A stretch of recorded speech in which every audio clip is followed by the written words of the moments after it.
Good afternoon. Welcome everyone and my colleagues and our distinguished witnesses to the Subcommittee on the Asia and Pacific hearing. The ranking member, Mr. Felima Vega, is not able to be here today because he is accompanying the body of a soldier who was killed in Afghanistan back to American Samoa, Mr. Felima Vega's district. Our thoughts and prayers are certainly with the family of First Lieutenant Jason Asatoma Tongi, and Mr. Barra will be sitting in here and replacing Mr. Felima Vega here this afternoon, and he and I will be making opening statements now, and other members, as they arrive, will be recognized for 1 minute to make a statement if they should wish to do so. We find ourselves today at an extraordinarily unusual time in history, one in which political changes are taking shape in nearly every corner of the world. As we look across the Indian Ocean, the beacon of hope and change in Asia, it seemed 2 years ago, was the relatively unknown, isolated country we call Burma, or Myanmar, but we prefer Burma. Today, nearly everyone knows about this nation in some way and has heard of democracy activist Aung San Suu Kyi, who sacrificed years of her life to improve her country's plight. In 2011, she testified via video before this subcommittee, expressing her resounding hope of change for her people. 2 years later, her wish has not yet become reality. The Burma we see today is at first glance much different than the one we knew only a few years ago. Businesses around the globe have rushed in, seeking a stake in Burma's economy and its untouched natural resources. Sanctions were lifted. Investors and tourists are moving across its borders. Some have called Burma the last Wild West of Asia. Named as one of the top travel destinations of the year due to its white beaches and serene Buddhist architecture and pristine beauty, I'm unfortunately not so sure how long that title will last. Countries around the world felt that they could now cross one more dictatorship off their list. And while Burma's sudden and unexpected democratic changes, which opened it to the world, was indeed incredible, we are unfortunately realizing that all this hype may have been premature. Those rose-colored glasses made the situation look better than it probably truly was underneath. The new motto for reforms in Burma, 2 steps forward, 1 step back, at least that's what the Obama administration is using, which is in considerable contrast to its overly optimistic depiction of reforms only a year ago. After 2 years of symbolic visits and appointments and grand gestures and ceremonial photo ops, the tone is finally mellowing as the international community realizes Burma's future is filled with challenges. The situation there is extremely fragile. All of the reforms to date could be reversed, unfortunately, with very little effort. Just a few days ago, Aung San Suu Kyi warned the U.S. that, quote, now it is more important than ever to look at the situation in Burma very objectively and not to be over-optimistic and recognize that Burma is not yet a democracy until its constitution is changed, unquote. She also made it clear that legal challenges are essential to end the ethnic conflicts, including attacks led by Burmese government forces against the Kachin community. The world needs to take note. The escalation of human rights abuses committed by the Burmese military and the civil unrest between Burma's Buddhist majority and Muslim minorities is threatening the progression of future political reforms in Burma. The effects of the surging anti-Muslim movement and ensuing violence has already been staggering.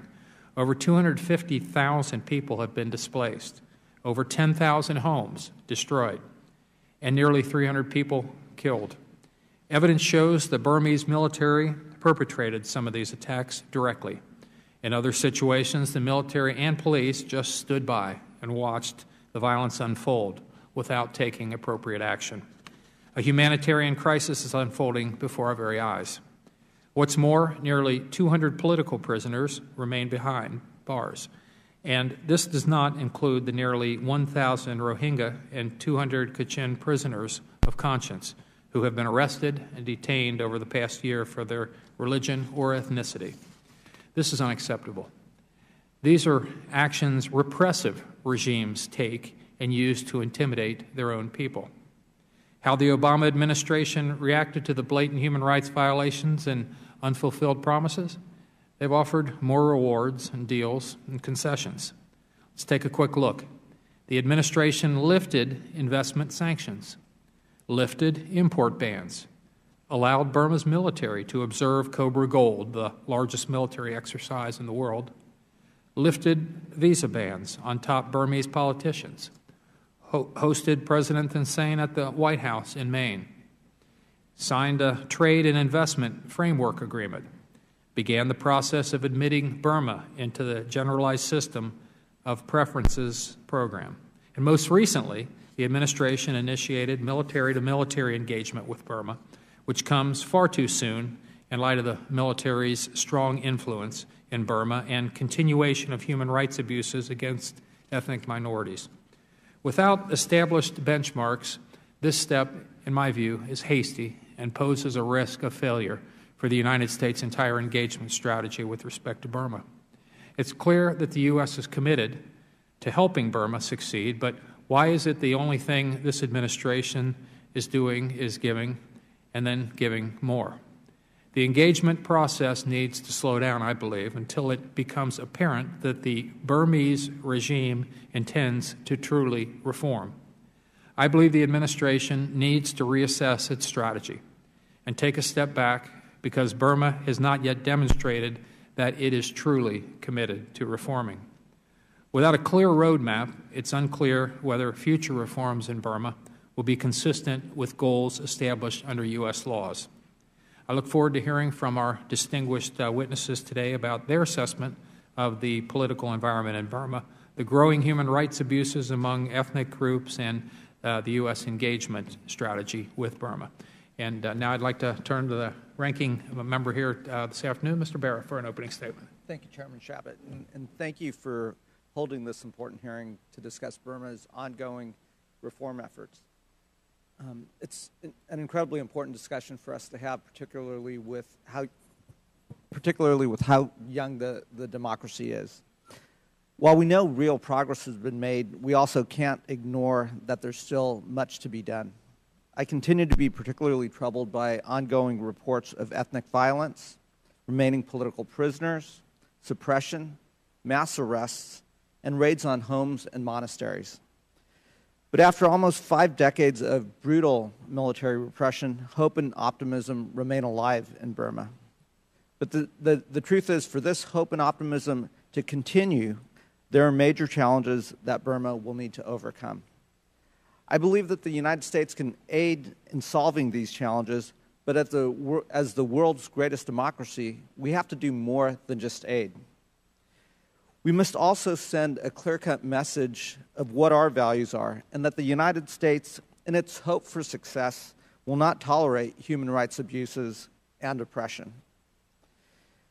As Burma transitions from instability to a country of democratic rule, this institution, Congress, and the administration must continually consider and review our actions.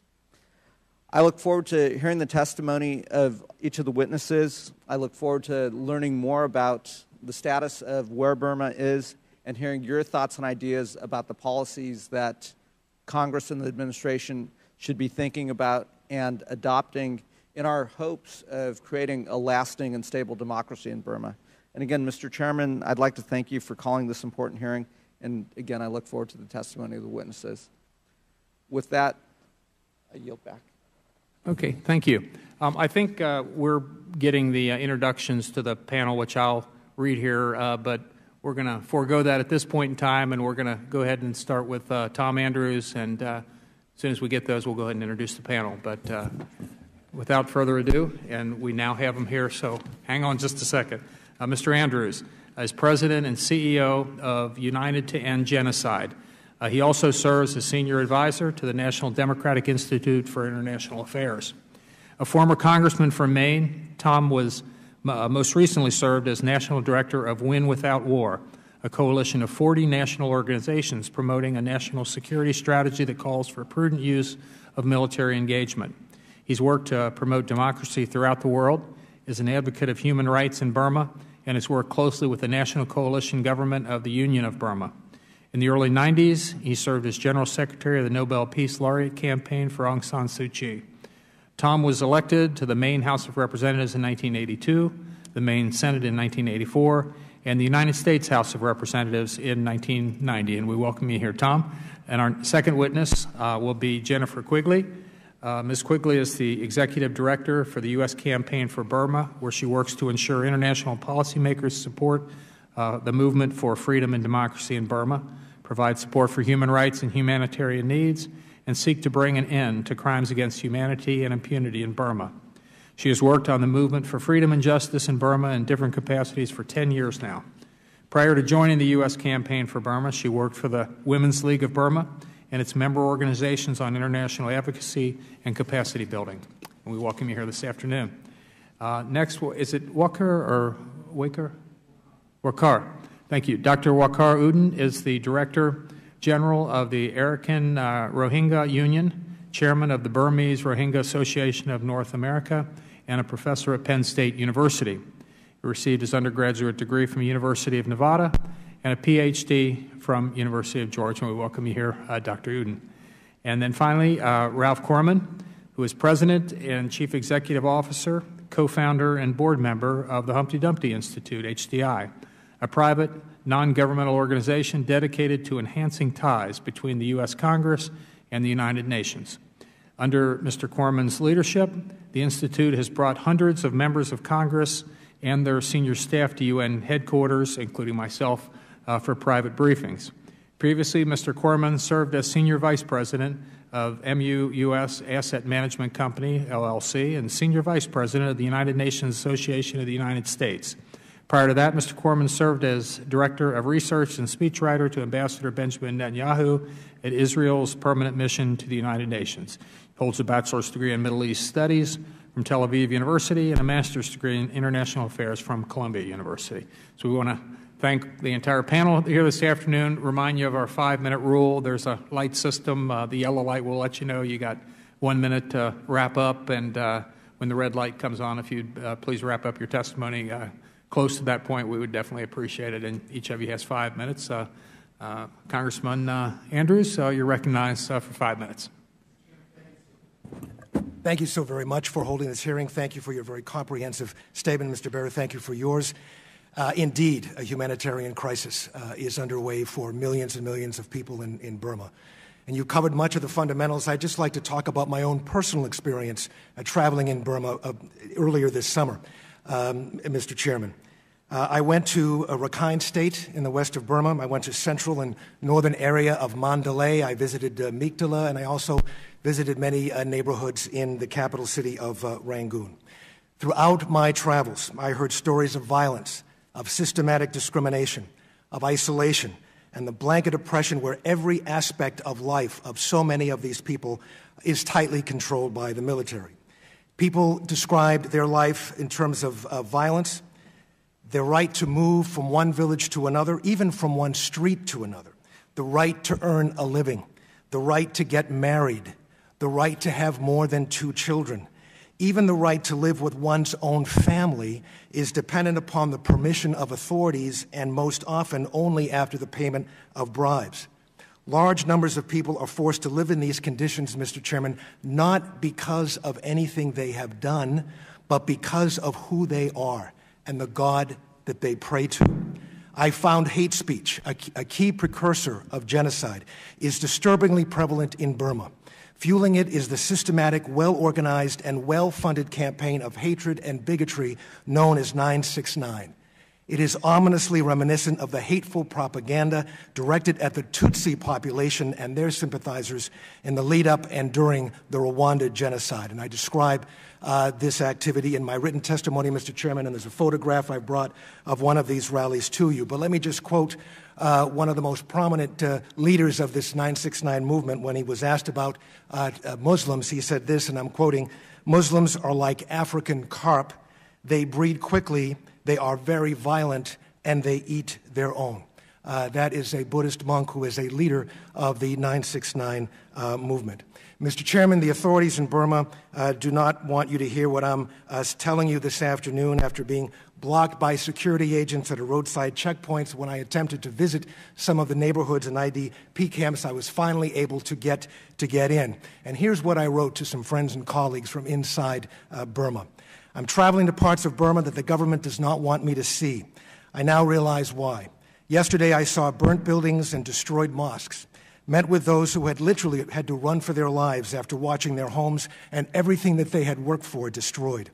They now live in abject poverty in makeshift camps, wanting desperately to return and rebuild their village, but being utterly terrified to do so.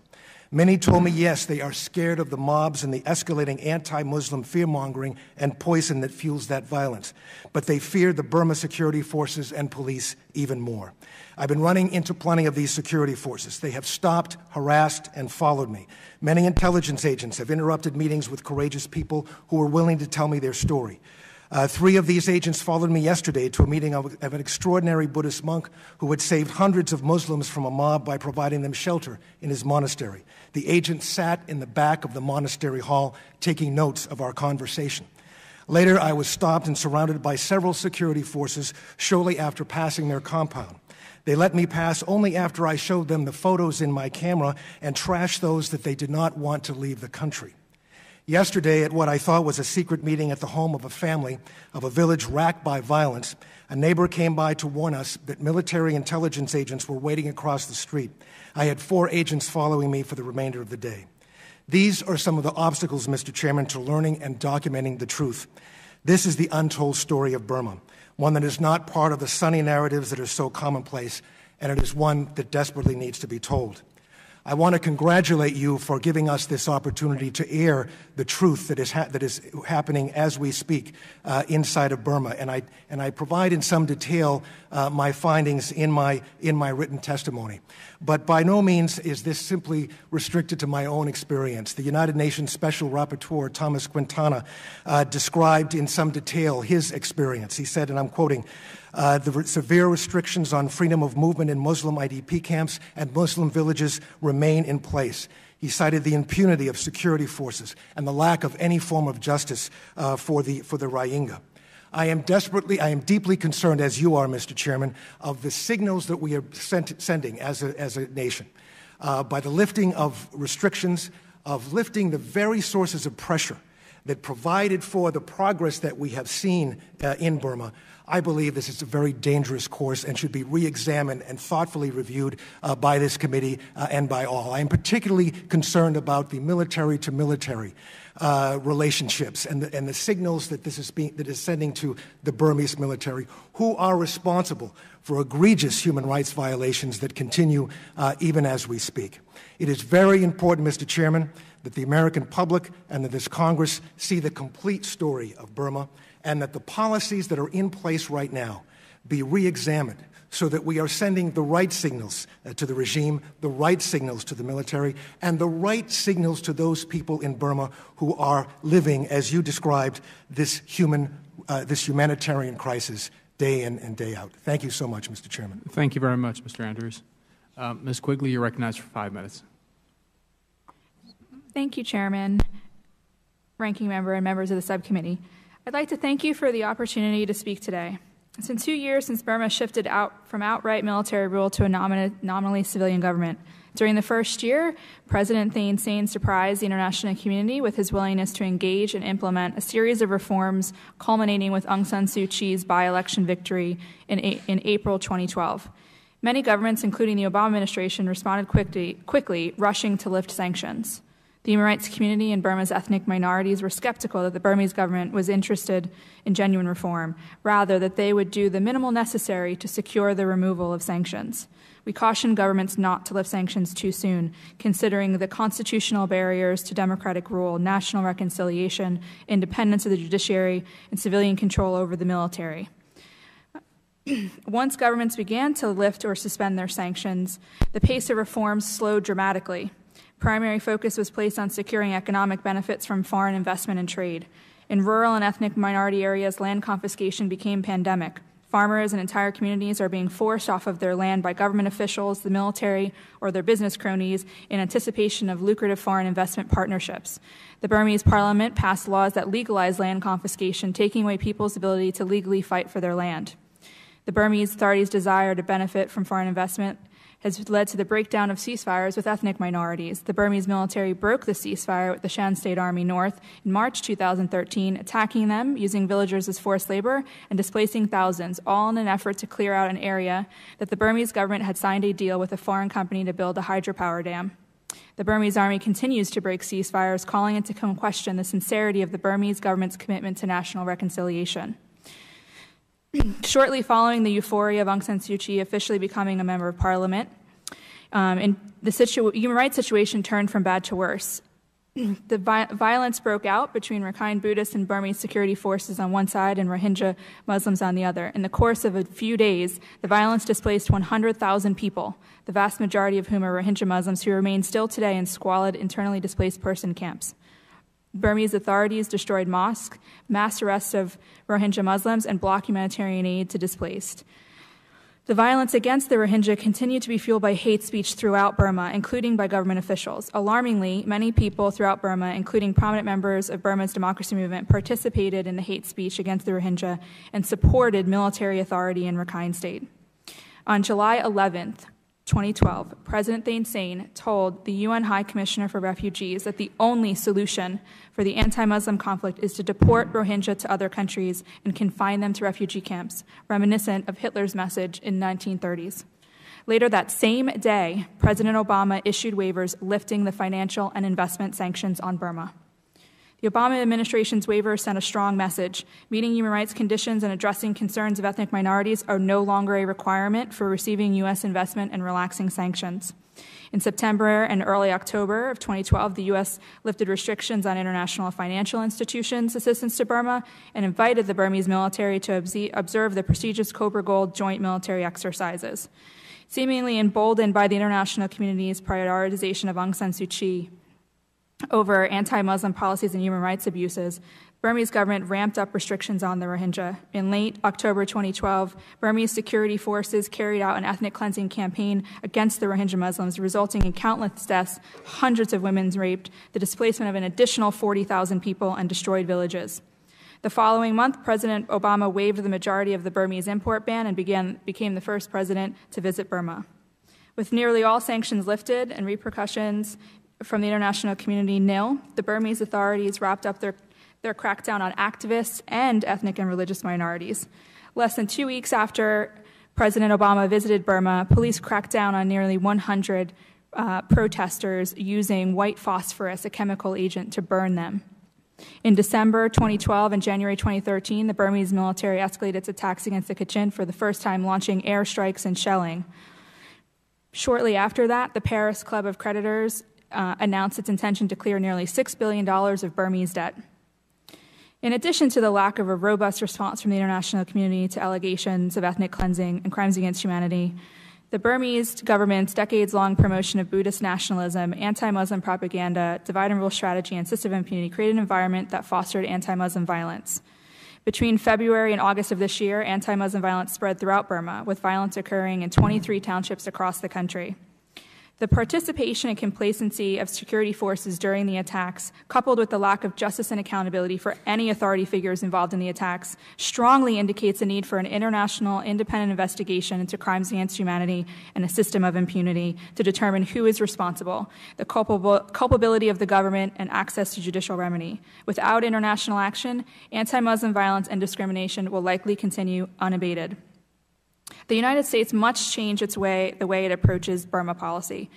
During President Obama's trip to Burma last year, President Thein Sein made several promises of reform to address human rights issues. Nearly all of those promises remain unfulfilled. Clearly, the current approach is not working.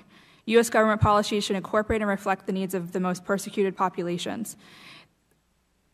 The Burmese government has demonstrated that They relent to international demands before we relax sanctions, not after. It would be a mistake to continue to offer carrots without first demanding concrete reforms in advance.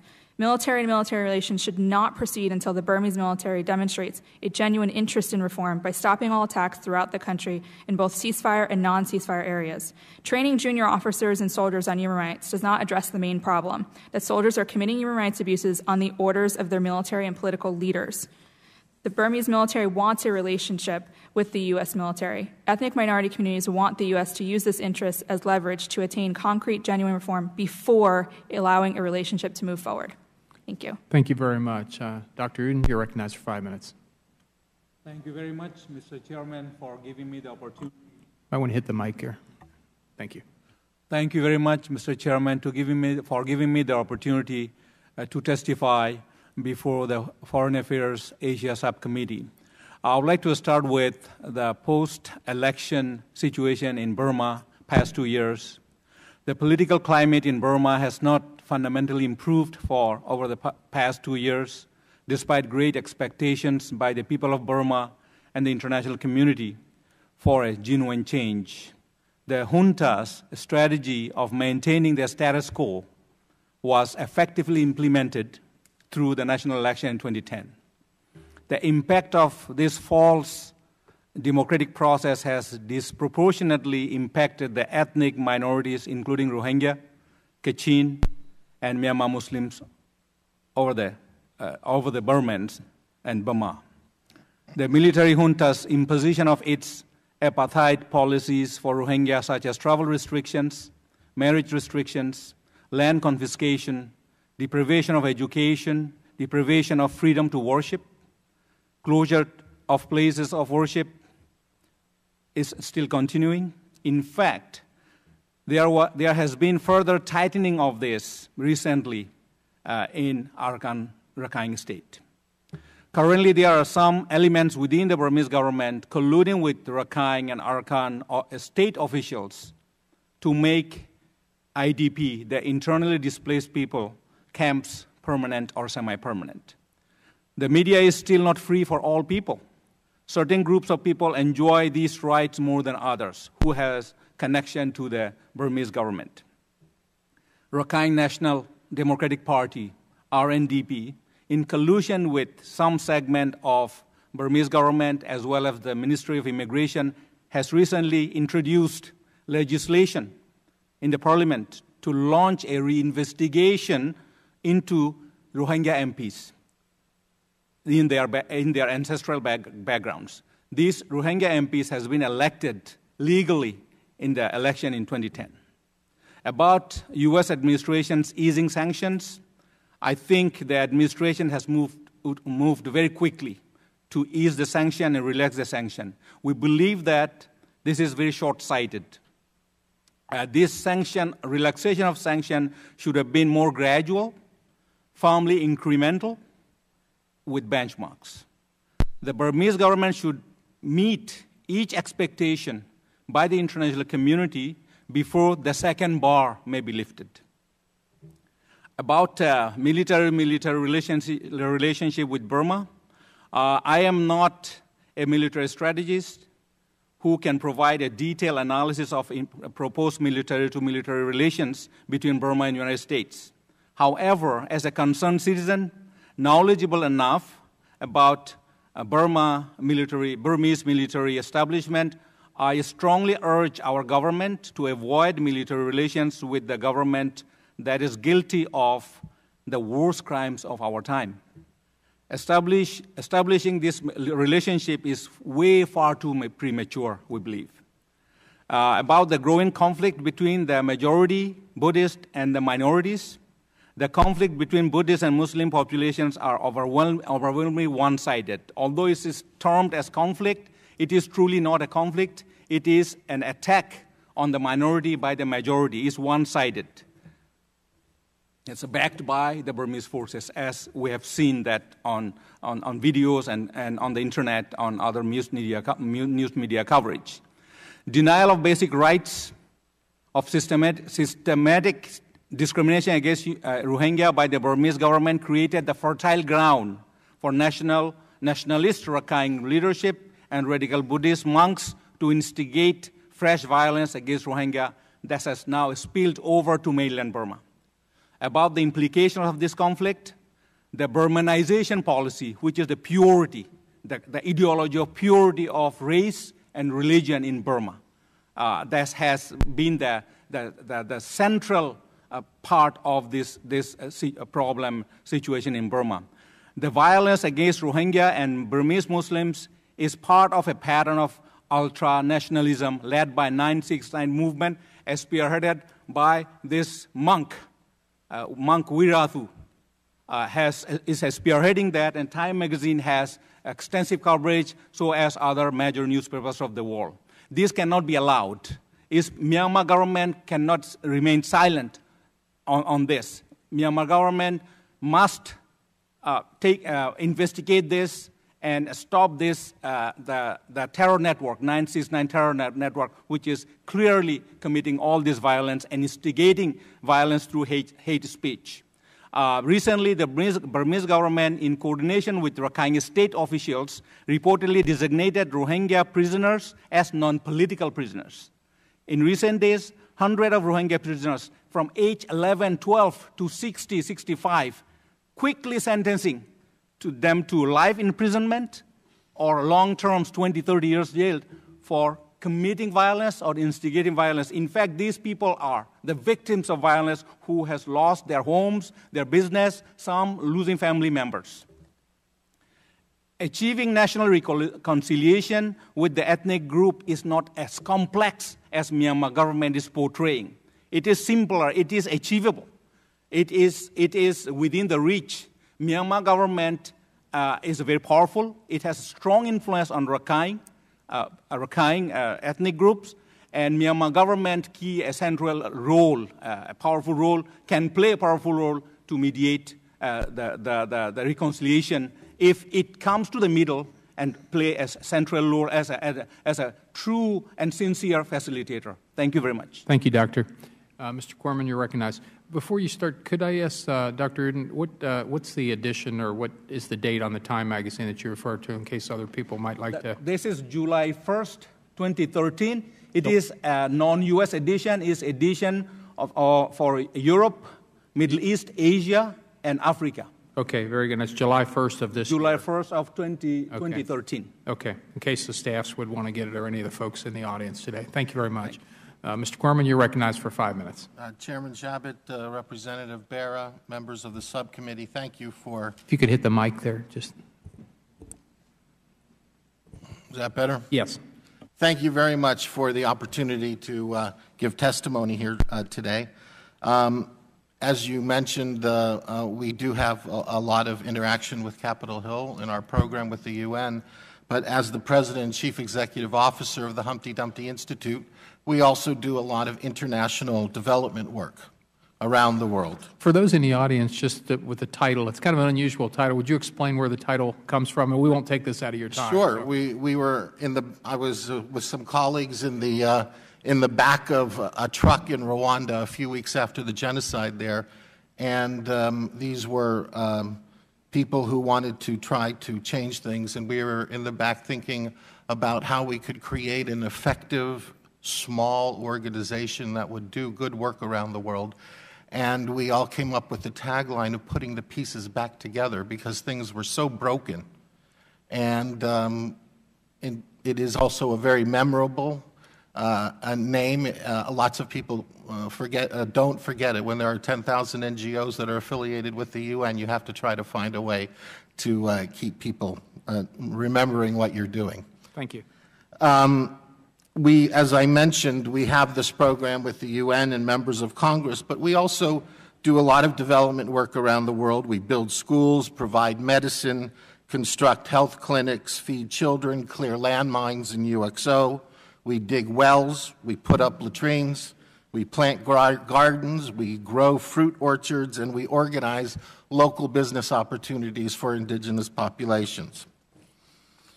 I'm here today because we do some work in Burma, and I want to come to you with my perspective from boots on the ground. from the actual development work that we're doing there, from our unique partners with whom we work and with whom we've engaged, and from the many, many people that I have talked to and run across during my travels throughout the entire country. My general impression is that most of the Burmese who I have talked to are absolutely extraordinarily thrilled by the speed and substance with which change and reform continues to take place in Burma. The Humpty Dumpty Institute was the first American NGO to begin a landmine program and a mine risk education program in Burma that was funded by the State Department. It is a huge problem in Burma. And also through this program, we developed a very close and official relationship with one of the most important Buddhist organizations in the country. The name of that organization is the Sitagu Association, under its very, very influential leader, the Venerable Sitagu Sayadaw. He has, and his organization has provided humanitarian support to millions of people throughout Burma. They have a network of clinics and hospitals all over the country. He's raised hundreds of millions of dollars for disaster relief in Burma, and his national food deliveries are very well known. The Sitagu Sayadaw's interfaith work is also very well known around the country and the region. For our program, we worked and partnered with this organization, and we chose to work in Kachin. That, of course, is the province, very troubled, bordering China, with a Christian majority. It is the only state where there is current fighting taking place, resulting in the displacement of large numbers of people. And the landmine problem there is huge and unchecked, and actually very little is still known about it. Very little, if any, international support is reaching this area, and our organization chose to start working there because the need there was the greatest. On my last trip to Burma, I spent an evening with Monsignor Francis Tang, the Roman Catholic Bishop of Kachin, Sitagu Sayadaw, and a few other people. We had a very, very interesting conversation about Burma and its future, and this conversation continues to be a deep source of optimism for me. We were 15 kilometers away from the border of China. We could hear mortars falling as we were speaking.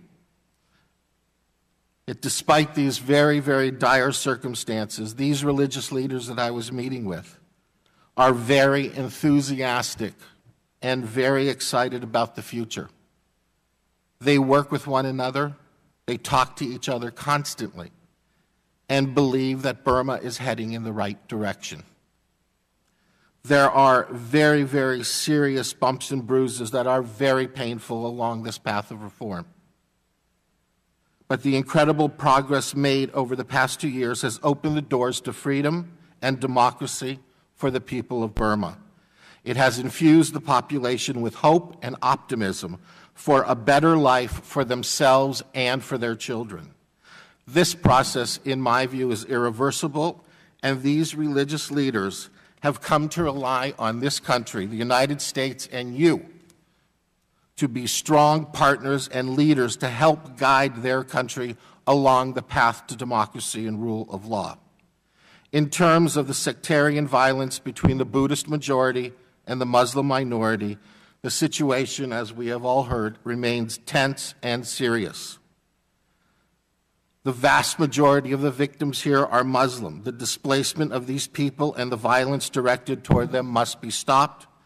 The perpetrators of this violence must be brought to justice, and at the end of the day, religious tolerance and the pursuit of interfaith cooperation must be a priority in Burma. There are Roman Catholics, Baptists, Mormons, Muslims, and Hindus. Freedom of worship is guaranteed by law and in practice. In major cities, pagodas, churches, mosques, Hindu temples are often side by side. And for any of you who have been there, there is an actually wonderful synagogue that is functioning in Yangon. Many of Burma's religious leaders believe that the Buddhist-Muslim violence has been stirred up by a handful of Burma's 500,000 monks, and that the overwhelming majority of monks support interfaith cooperation and want to see an end to this violence.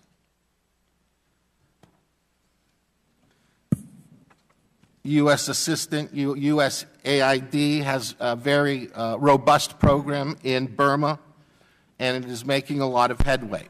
In the interest of time, I just want to end by saying that freedom, that religious tolerance, again, that there are many opportunities for efforts led by the State Department's Office of Religious Freedom to bring the different religious communities of Burma together in common cause to advance the nation's march to full freedom and democracy and the rule of law. Buddhist, Christian, and Muslim communities should all benefit from working together to solve problems through stronger collaboration and cooperation. Thank you. Thank you very much, and we'll go ahead and get to the questioning. At this time, I'll recognize myself for 5 minutes. First of all, and I want to thank all the witnesses for their testimony this afternoon. I thought all of them was really excellent. As I expressed in my opening statement, it's my belief that U.S. military engagement with Burma at this time is premature. There's no doubt that the Burmese military wants the U.S. to engage because it will bring them the legitimacy and prestige that most other countries have. I think most of you today, according to your testimony, shared that concern. Unfortunately, the administration seems to really have turned a blind eye to congressional concerns and has unfortunately continually refused our invitations to testify before this subcommittee about its plans. Congressman Andrews, let me go to you first. You stated in your testimony that, quote, further relations between our militaries must be based on standards of conduct, unquote. I agree, and I believe benchmarks need to be established. Ms. Quigley, I know you mentioned benchmarks as well, and used as conditions before the U.S. continues engagement with the Burmese military. Could you describe what benchmarks you think should be established before the U.S. proceeds militarily with the Burmese? Yes, Mr. Chairman. Let me just say, first of all, the impunity has to stop. Those who have committed these gross human rights violations, and they're very well documented, need to be held to account. There has to be an international investigation of these atrocities. The UN High Commissioner for Human Rights, the president of Burma promised our president that he would allow an office to be opened and permanently operating to investigate these atrocities. That still has not happened. So first of all, impunity. Secondly, civilians need to be in control of the military in Burma. That's not the way it is today. Aung San Suu Kyi, as you know, 2 years ago, ran the table in the elections, and her reward was to get 5% of the seats in the parliament. The military, on the other hand, are guaranteed 25% of the seats in parliament, an effective veto over whatever happens there. So civilian control needs to occur. The airstrikes on civilian populations has to stop, and those responsible for ordering those strikes need to be held accountable. I talked with someone 2 days ago who just returned from Kachin State, and he says attacks on civilians, sexual violence, destruction of property by soldiers continues to go on to this very day. He said he had evidence, he saw it just the other day. Use of child soldiers. Burma has pledged not to use child soldiers, but they continue to recruit children as young as 12 years old into the military. This is not rocket science. There are fundamental codes of conduct that need to be established, and it seems to me that if we're going to be engaging in military-to-military relations, we should first establish these benchmarks based upon these factors. Let me just say, Mr. Chairman, that just last month was the first bilateral meeting of defense ministers in over 20 years when U.S. Secretary of Defense Chuck Hagel met with his counterpart in Burma on the sidelines of the ASEAN Defense Ministers meeting. These send dangerous signals to have these atrocities going on, to have the military directly implicated in these atrocities, and for us to be engaging in further and further military-to-military engagement without benchmarks, I think is dangerous. Okay. Thank you very much. Ms. Quigley, let me go to you next if I can. The U.S. ambassador to Burma has said that during his last visit to Kachin State, people were approaching him, begging the U.S. to talk to the military and work with them, and thanking the U.S. for sending the Defense Institute of International Legal Studies teams to Burma. Now, you stated in your testimony that ethnic minority groups want the U.S. to use the military's interest in engagement as leverage to attain concrete, genuine reform. At the same time, my understanding is that civil society and ethnic groups believe this type of engagement has come too soon. Would you explain why we're hearing these two competing messages, and which one should guide U.S. policy? Yeah, I mean, we've been well aware that the administration has wanted to pursue military-to-military engagement for several months. And so this actually became a big focus of mine when I did my trip to Burma earlier this year. And so I also was in Kachin State. I was in Rangoon, and I was on the Thai-Burma border. And we made sure to ask everyone we met with what it was that they wanted, being well aware that some of them had already been approached by the U.S. government. And so when the U.S. government approached, whether that be Ambassador Mitchell or somebody on a State Department delegation, the question that the communities are asked are, would you like our military to train your military on human rights, international humanitarian law and international human rights law? And people are like, well, yeah, that'd be great. And if there's no follow-up questions. Yeah. When I say, do you want the Burmese military to have done something first? Oh, of course. Yeah. They just assumed that the U.S. would place a precondition on military-to-military engagement. And so we then got into conversations, and it's an ongoing one now that we've had for several months, is, well, what do you want those preconditions to be? And so they've laid out across multi-ethnic, not just Kachin, but Kachin, Karen, Shan, sort of you name it. The idea is they have to demonstrate they have an interest in reform by stopping the attacks. The Burmese military has done nothing so far to show that they're actually interested in reform. And so they feel as if that should be the most immediate of precursors to future engagement. They also want, and this one is a bit bigger, they want troop withdrawal. That is the biggest. It's why refugees don't want to return home. It's why IDPs won't return home, is that when the Burmese army is there, they don't want to be where the Burmese army is. And so they feel as if the U.S. government has that opportunity to use this leverage, in fact, they want this relationship to get that. And then, of course, they have. That's just for human rights training. If you get onto the idea of any other attending Cobra Gold next year, other joint military trainings, they have a whole slew of preconditions that they want. And we're working with them right now to present that to Congress and to present that to the administration. Okay. Thank you very much. My time's expired. A gentleman from California, Mr. Berry, is recognized for 5 minutes. Great. Thank you, Chairman Chabot. Congressman Andrews and Mr. Schwerman, both of you in your opening comments referenced Rwanda and also referenced genocide. Can you expand on that in terms of what you're seeing when you're in Burma, and what that context is, and then also what we can do to certainly help avoid that, because none of us wants to see another Rwanda take place.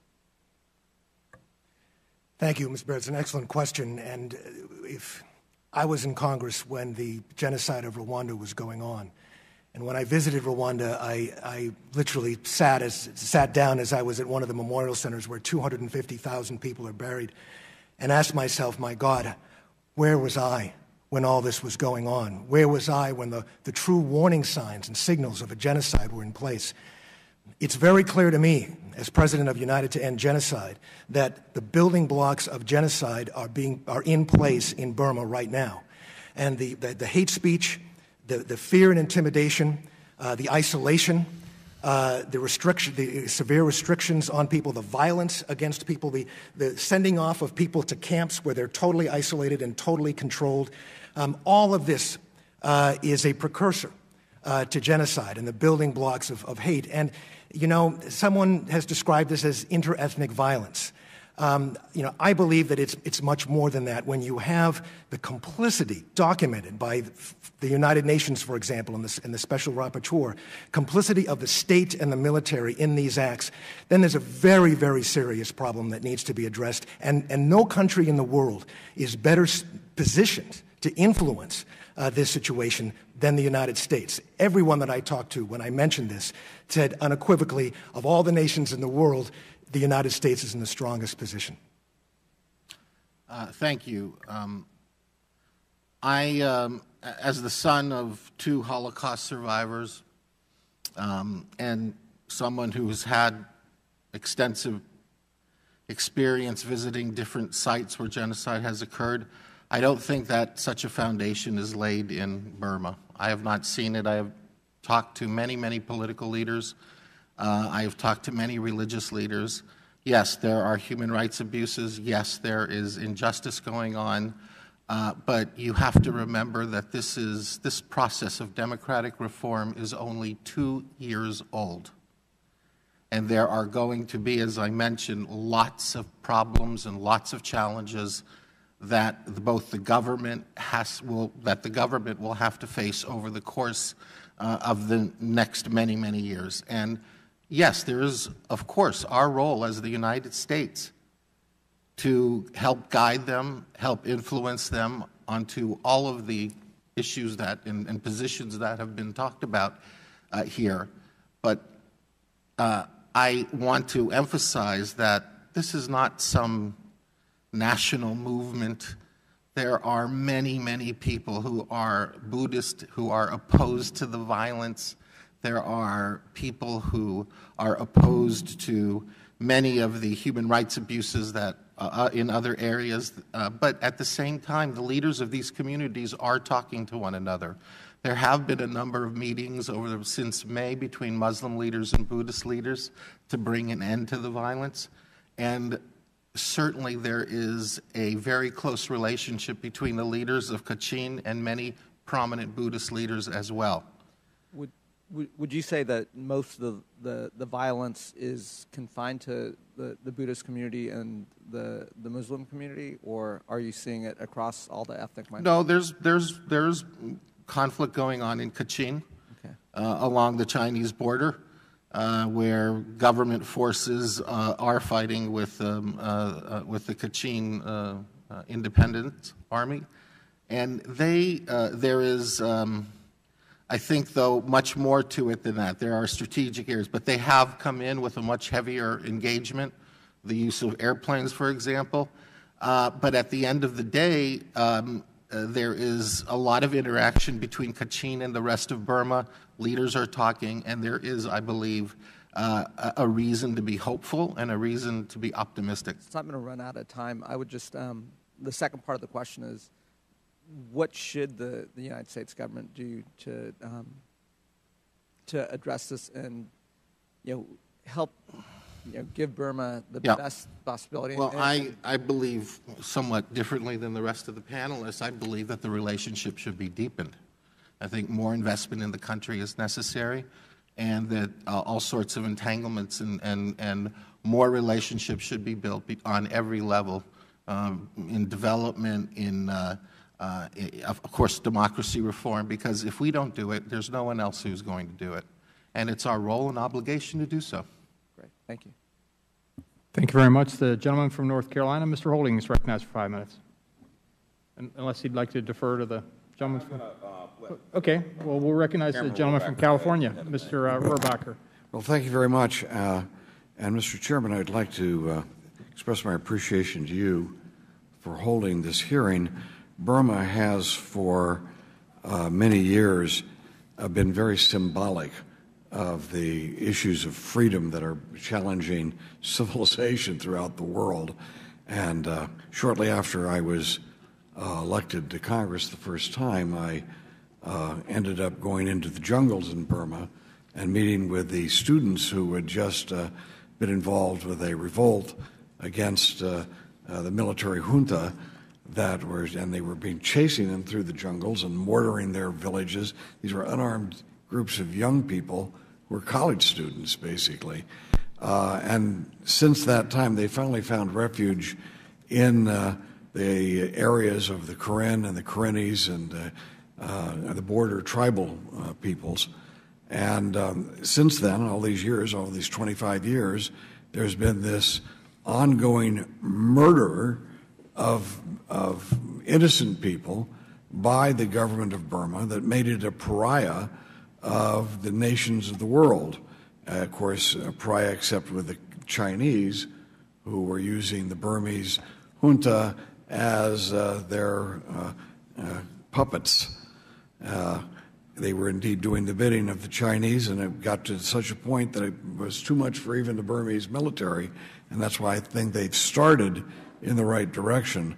Although what we're hearing about today should be a warning to all of us who felt that things were beginning to go in the right direction, that they are not necessarily going to go in the right direction unless we continue to be engaged in a very positive way and forceful way. U.S. military engagement, Mr. Chairman, as you have stated, U.S. military engagement with the Burmese government at this time, because of what we've heard at this hearing today, is clearly premature, unless we are to be taken, unless it is to be taken as excusing the type of abuses that we have heard spoken about and detailed today. There should be no military cooperation with the regime until the major atrocities being committed against the Muslim population ceases. Otherwise, it will be seen by the people who are committing the atrocities as a green light to go and murder innocent people, and it will be seen by people throughout the world as hypocrisy on the part of the United States because of our ready willingness to condemn Muslims anytime they are committing such acts of violence and atrocities against other peoples. There has been ethnic cleansing over these years that I have been in Congress that is very easy to identify. Where did the word ethnic cleansing come from? It came from Christian Serbs exterminating communities of Muslims in the Balkans, intentionally doing that. We now have a Buddhist ethnic cleansing of Muslims in Burma, just as we have seen Hindu ethnic cleansing of Muslims in the Kashmir. None of this excuses any Muslim for killing any unarmed person anywhere in the world. But if we're going to reach out to the Islamic community on this planet and tell them that they are not meeting the standards of civilization by backing the radicals among their own religious faith who are committing horrible acts of terrorism against unarmed people throughout the world, we've got to make sure that when Muslims are the victims, we stand up for them as well. And nowhere is that clearer than here in Burma. And let us note now about others. Yes, the Muslims are being attacked, but from my sources of information, the attacks, especially air attacks on the Karennis and the Karens and the other ethnic groups along the border continues. And if it is indeed there's been reform and they're heading towards more freedom in Burma, well, then those air attacks should have ceased a long time ago. Any air attack on a portion of Burma by the Burmese military is an admission that the repression of peoples in Burma continues. We must be strong about it. I hope this hearing delivers that message, Mr. Chairman, to the Burmese military that we don't expect a big announcement and then we're going to walk away and let them have their way. No, they made a big announcement that they're changing direction. We must see a continued movement in the right direction and not continued atrocities and human rights abuses. Thank you very much, Mr. Chairman. Thank you very much. And we don't necessarily need a response. I don't think there was a question in there, but there was a question. What do you think? Yeah. Well, we'll go ahead. The gentleman from North Carolina now, Mr. Holding. Thank you, Mr. Chairman. Picking up on the role of the Burmese military, I mean, obviously it's ingrained into the rule of the country of Burma. And we know that any future constitutional reform or elections are going to have the Burmese military on board. And the Burmese military, as reported, is one of the top 15 militaries in the world in terms of size.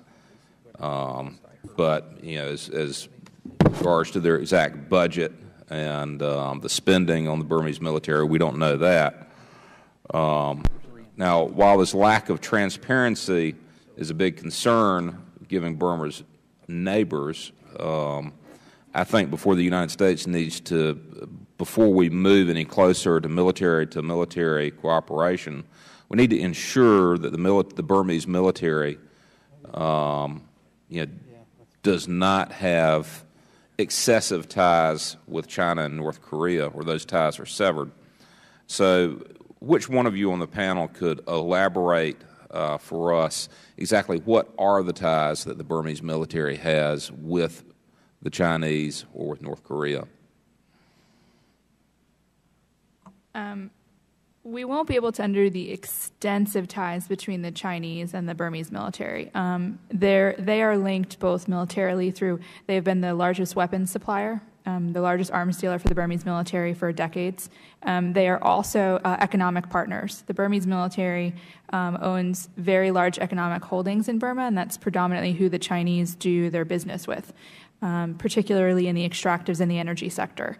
And so untangling the military, political, and economic relationship between the Burmese and Chinese is, I think, an unattainable goal. I think it's one that the U.S. is trying to slowly pull the Burmese away from the Chinese, and I think that's one of the primary reasons of our engagement policy. I think that the U.S. feels as if there is a greater potential to remove them from a relationship with North Korea, which includes transfer of weapons and technology, missile technology, and then there is concern potentially about a nuclear relationship.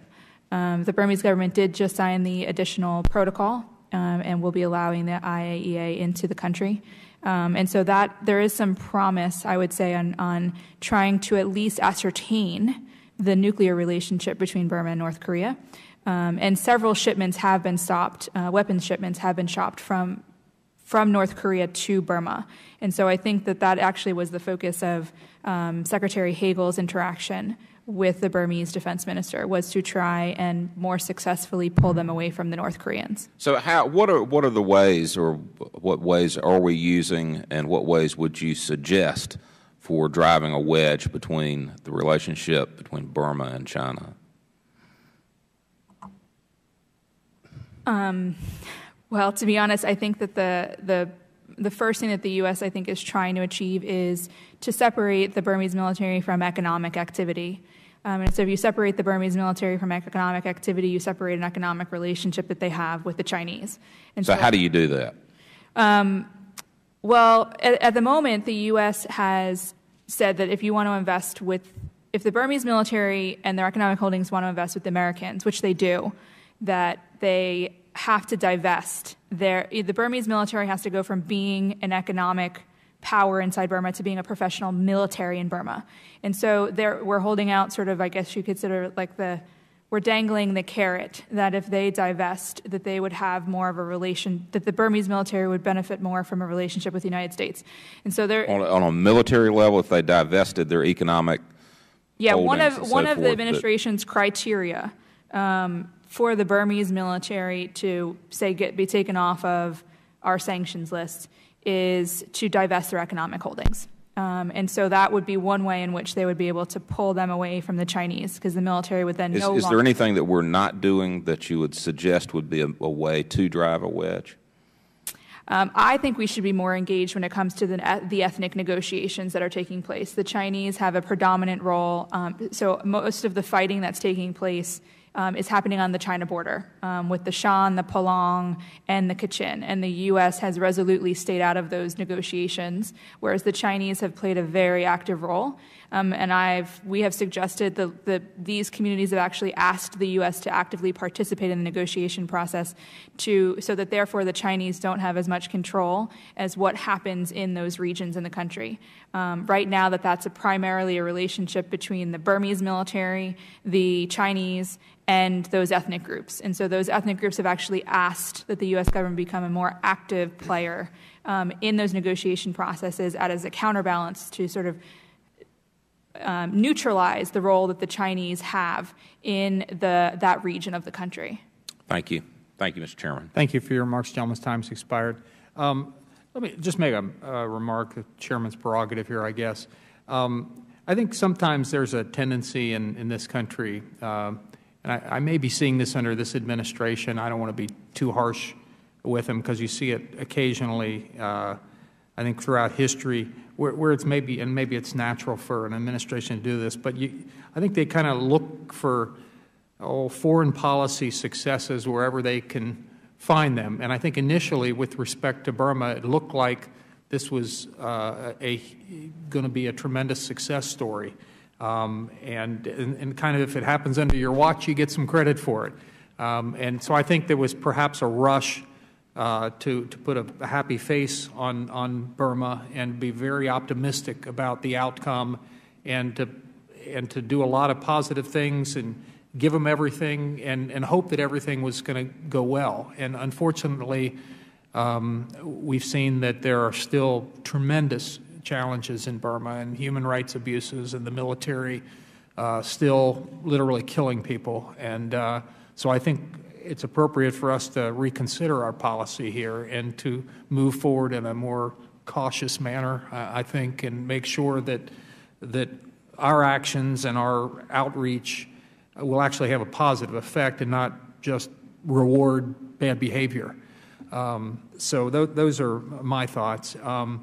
And I don't think, Dr. Uddin, we actually directed any questions to you. So I would give you this opportunity if you would like to perhaps comment on anything that you heard here this afternoon that you think needs to be commented upon.